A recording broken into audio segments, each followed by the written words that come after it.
Need to have our morning conversation.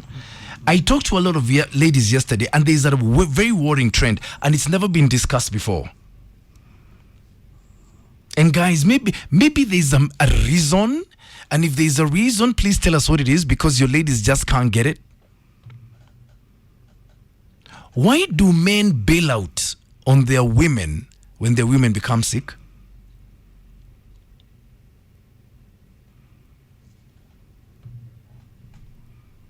You might even take her to the hospital.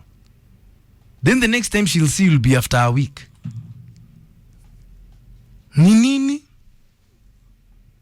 Sometimes she'll take herself to hospital. You won't even go.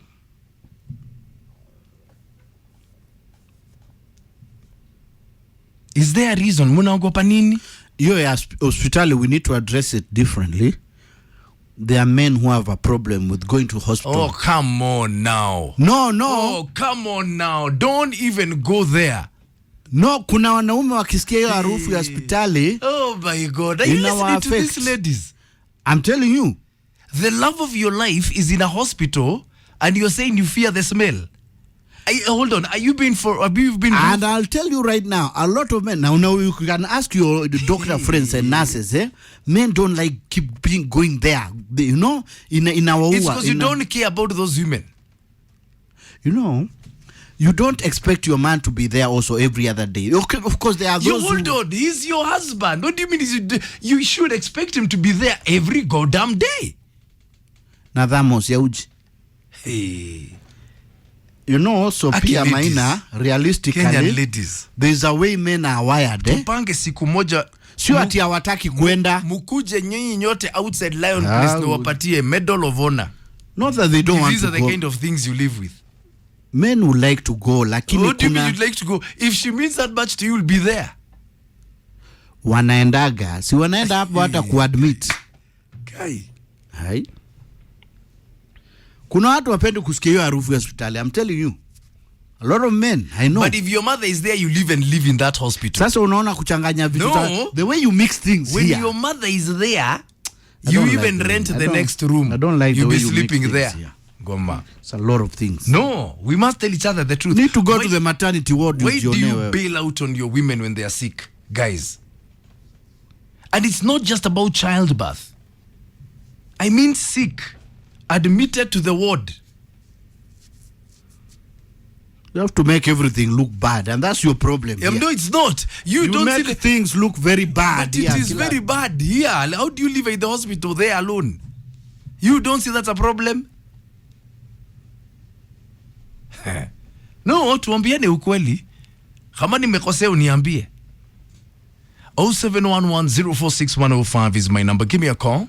And that guy who said women never forget how you treat them once they give birth. We are different. We are very different. Men are not wired that way. Hawatakagi kukana ma emotion mingi kwa roho wakae. How come the wires are different when it's your mother who's admitted? Don't like your thinking. Hit me up on X. Don't like it. And ladies, I want to hear your story. Classic 105 Kenya. Or at it's my neck again. Please don't forget the hashtag is my name Kengangi. Nini. And I swear if you give me that harufu ya hospitality thing, excuse. Can you imagine going there? She's giving birth. You are there. I'm not saying the labor ward. Get out of there. Even in the normal ward, she's admitted. She'll go. You'll take flowers. When? Ukiitwa na daktari. You should also not go kushinda pale hivi. Unashinda ukizurura pale. Kenyan ladies, see the kind of people you live with. 0711046105 is my number. Give me a call. Let's have a very honest conversation this morning, tafadhali. We're asking a question this morning. Why do men bail out on their women when their women are sick? It's the craziest thing ever. But they do.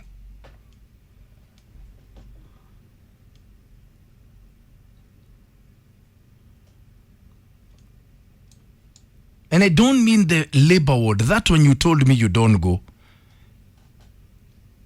And you were excused even from that one. You be there to hold the baby later. Elvis Kibet, listen to this defense of Kenyan men. The problem with men is to hold that sad emotion towards her. That's sympathy, especially when she's at her lowest moment.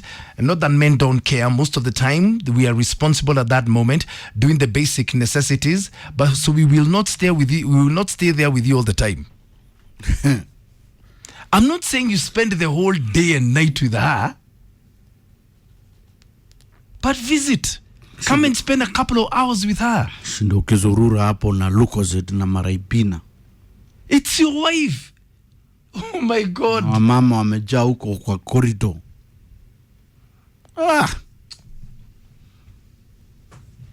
Aza.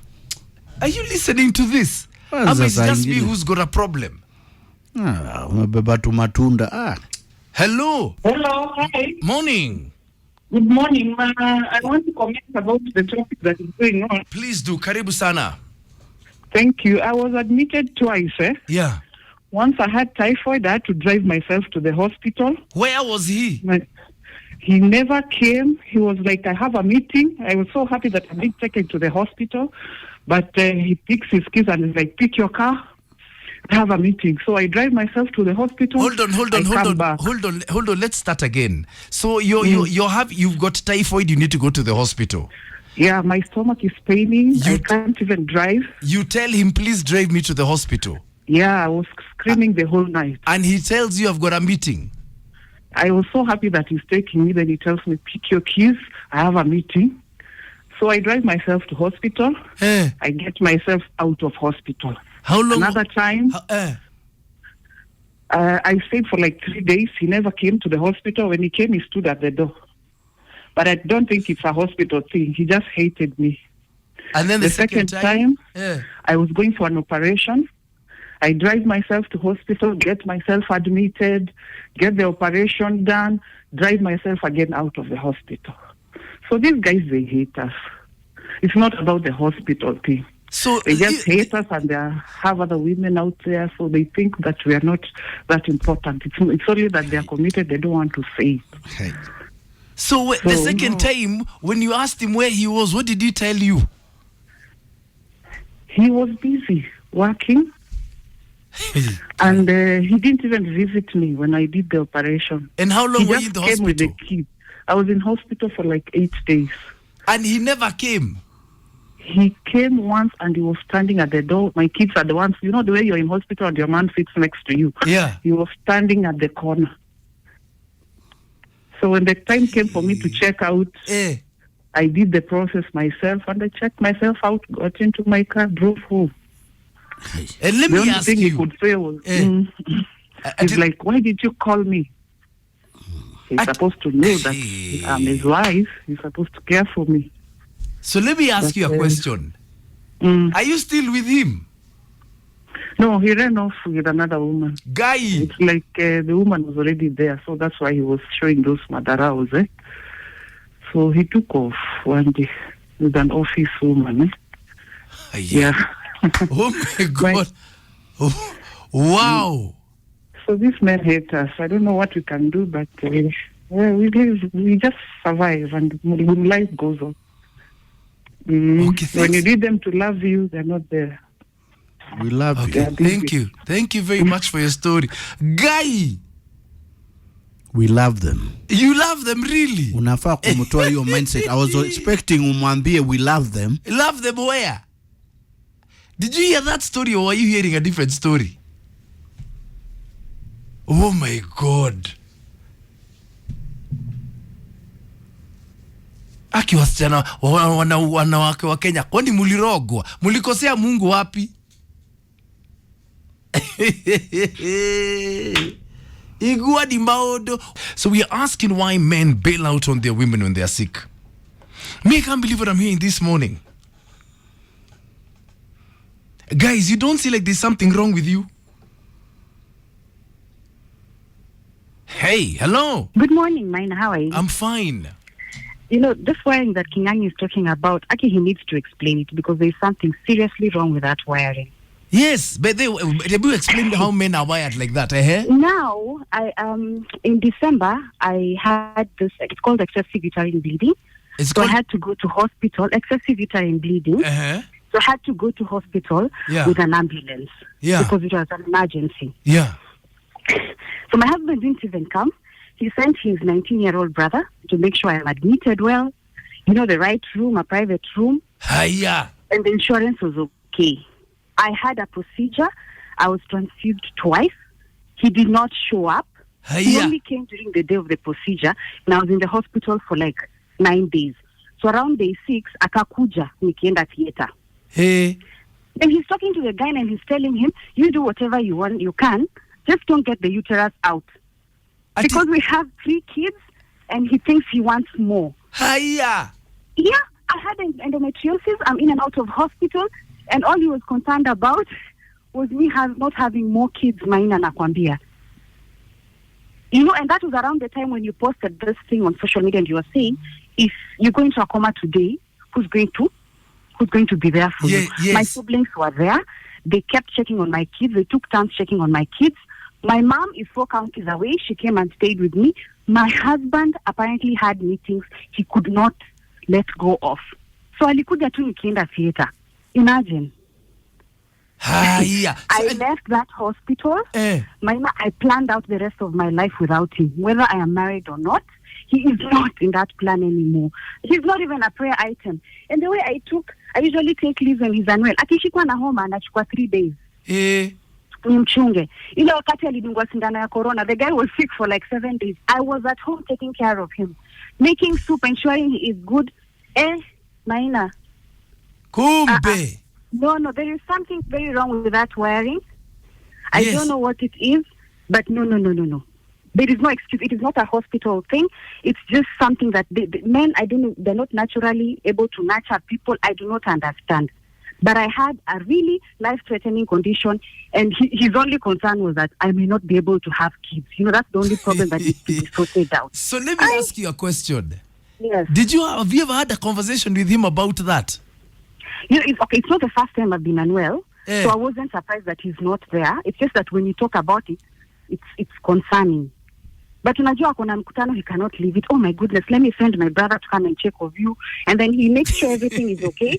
So it looks like he's taking care of everything. But he's not there. He is not there. Na akikuja ni 1 hour, anauliza daktari, huyu anaendeleaje? Will you be able to discharge them? And that's it. So let me ask you, so he's no longer part of your life plan? He is not. We are both married. Yeah. We're still married, but I think he's in the marriage by himself at this point. Yeah. Because the next time he coughs, I am taking a flight to Diani. Aki. Have a nice day. Have a good day, my darling. Diani afa ku explain your wiring. It is very wrong. Thank you. Asante. You explain that to me. Explain that to me like I'm a 2-year-old. Do you know he discharged her? He paid the bills. Do you know? I say Kenyan women. Kai. What is that thing he's married to himself? Na ako hapo. He's married to himself. As far as she's concerned, they are not married. But they are together. You heard her saying he's not even a prayer item. Huh? My God. Ebu have the final word. Where are the men, by the way? Why are you so quiet the way you like calling me every morning? Mbona mpigi leo? Wacha tusikize. Have the final word. I want you to close our discussion. I cannot believe what I've heard this morning. I can't believe it. I don't know how you can be like that, guys. Imagine nimeshindwa kuelewa. Aki, the ladies who called in earlier, Aki, I'm so sorry for those people you think are men that you live with, but I want you to have the absolute final word, tafadhali, hopefully from a guy. Hello, Classic 105. Good morning. Good morning. Yes, sir. Sasa, mena watakangi kuona mabibi zao hospitali. Kwa nini? Reason being, 90% ya sisi the West African believe, yenye inasema like maybe ukimess somewhere nje na best, maybe umelala na friend ya bibi yako. Ati? Like ukilala na bibi ya friend yako ama ukilala na watu wenye wako close na bibi yako, alafu agonje kumpeleke usia muende kumuona usi, au bibi yako atakufa. So we believe that hatuwezi enda. Ngoja, ukilala na marafiki ya bibi yako, alafu bibi yako agonjeke na ende hospitali uende kumuona atakufa. Hiyo ni kimila gani hiyo? Hiyo ni mila. Ya wapi? Kwanza sana ya Kisii.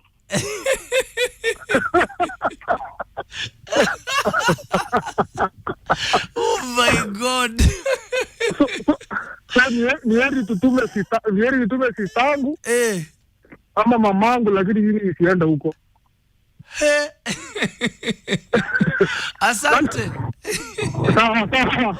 Have you ever heard of that in your whole goddamn life?